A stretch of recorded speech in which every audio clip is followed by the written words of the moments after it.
Тренды современного маркетинга. IT-решения для увеличения прибыли аж на 35%. И эффект сарафанного радио вместо неэффективной рекламы.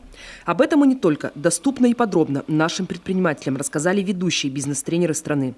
Казалось бы, бизнес в теории – занятие больше развлекательное, нежели познавательное. Но только не на этом форуме, говорят организаторы. Предпринимательское сообщество у нас знает, как производить товары, услуги, но у них чуть-чуть нет допонимания, как эти услуги и товары продвигать. Сейчас, которые спикеры, они как раз передают практический опыт. Тебе не надо учиться на собственных ошибках. Это самый дорогой, самый длинный путь. Рабочая команда, неважно, провинциальный это город или федеральный центр, сегодня главный залог успешного бизнеса.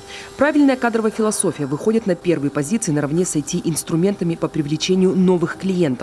Сегодня уже все федеральные сети, мобильные операторы перешли на так называемую самоуправляемую команду, которая ставит себе краткосрочные цели, а главное, сама контролирует их выполнение.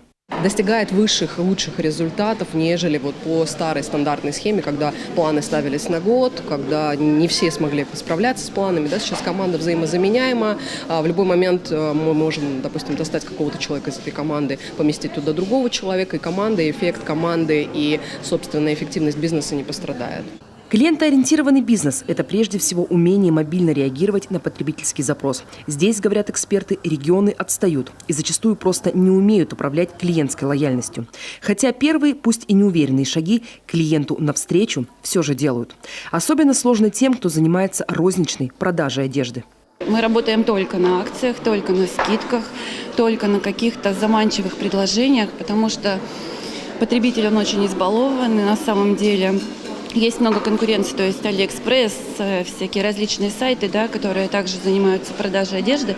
И поэтому на сегодняшний день мы заманиваем наших любимых покупателей больше такими всякими акциями, подарками. Третий бизнес-форум собрал на своей площадке больше 300 предпринимателей. Это показывает образовательный настрой наших бизнесменов, понимающих, без актуальных знаний в сложных, непредсказуемых рыночных отношениях сегодня никуда.